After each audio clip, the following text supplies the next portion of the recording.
Hi everyone and welcome back to Windows11 channel, and of course in this video I'll be showing you on how you can fix the problem especially on your updates. You know, many people are getting problems when they try to update their Windows 11 machine. So in this video I'll help you to solve this problem. So let's get started. Let's get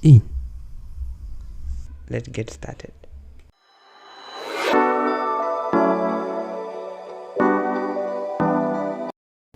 1.